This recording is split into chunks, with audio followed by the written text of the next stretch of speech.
We bring back in Howard and Glenn now. What are your thoughts on all this?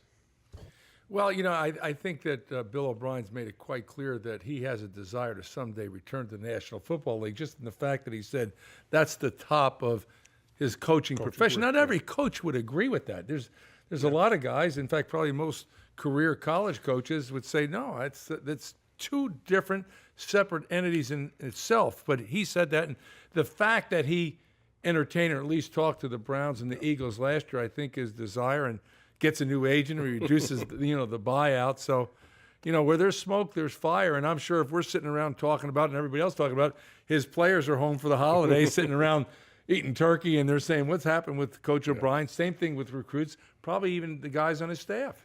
But again, I think what's a little different here is he spent some time in the National Football League, so he's got a taste of what that's like. So he wants to go back to that, or he would like to go back to a great situation. Not any situation. It obviously has to be a great situation.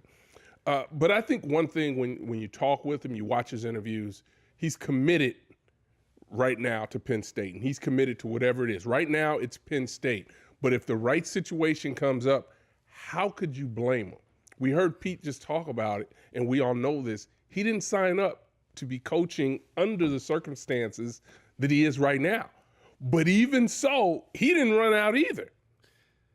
Coaching isn't coaching. Somebody, what's the difference? And that was brought to light by me when I was at Kansas, and Marty Schottenheimer was the head coach of the Chiefs.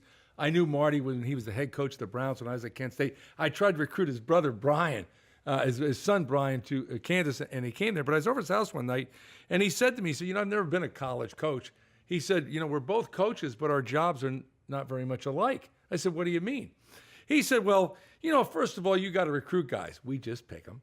You got to keep them eligible and try to get them graduated. To be honest with you, I don't care if they read or write. Right. He said, if one of my players gets picked up for drunk driving 2 o'clock in the morning, they don't hold me responsible, but they want to fire you. And he said, I make a lot more money than you do. You're in the wrong game, But really, what he described, there's a world of difference between college coaching and pro coaching. Yeah, and you think from Penn State's point of view, they'd like a decision one way or another soon. Signing day is the first Wednesday of February. That's coming up.